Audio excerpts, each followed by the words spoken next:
Old Sultan.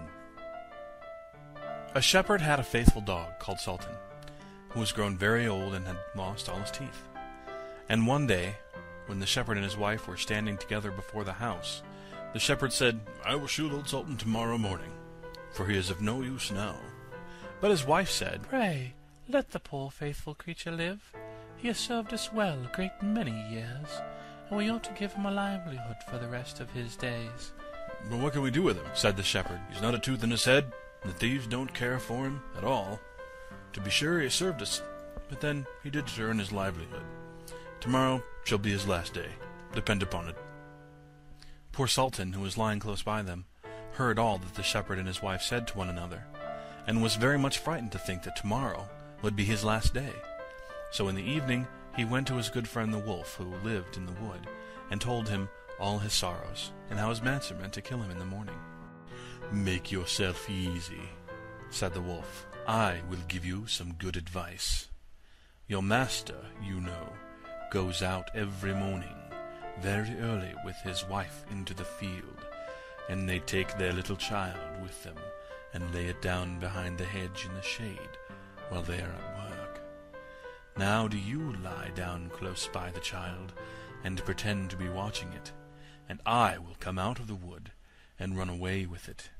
You must run after me as fast as you can, and I will let it drop.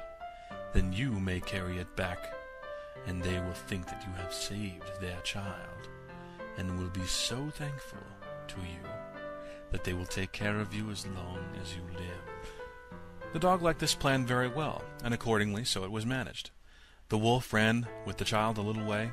The shepherd and his wife screamed out, but Sultan soon overtook him and carried the poor little thing back to his master and mistress.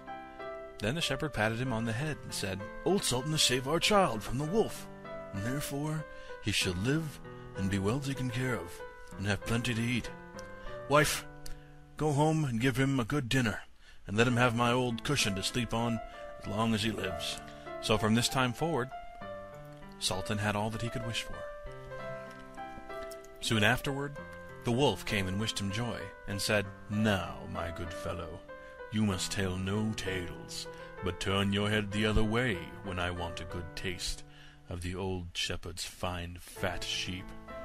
"No," said the Sultan, "I will be true to my master." However, the wolf thought he was in joke, and came one night to get a dainty morsel. But Sultan had told his master what the wolf meant to do, so he laid in wait for him behind the barn door, and when the wolf was busy looking out for a good fat sheep, he had a stout cudgel laid across his back, and had combed his locks for him finely. Then the wolf was very angry, and called Sultan an old rogue, and swore he would have his revenge. So the next morning the wolf sent the boar to challenge Sultan to come into the wood to fight the matter. Now Sultan had nobody he could ask to be his second but the shepherd's old three-legged cat, so he took her with him. And as the poor thing limped along with some trouble, she stuck up her tail straight in the air. The wolf and the boar were first on the ground, and when they espied their enemies coming, and saw the cat's tail standing straight in the air, they thought she was carrying a sword for Sultan to fight with, and every time she limped, they thought she was picking up a stone to throw at them. So they said they should not like this way of fighting, and the boar lay down behind a bush, and the wolf jumped up into a tree.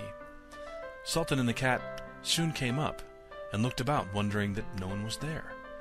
The boar, however, had not quite hidden himself, for his ear stuck out of the bush, and when he shook one of them a little, the cat, seeing something move, and thinking it was a mouse, sprang upon it, and bit and scratched it, so that the boar jumped up and grunted and ran away, roaring out, "Look, up there in the tree!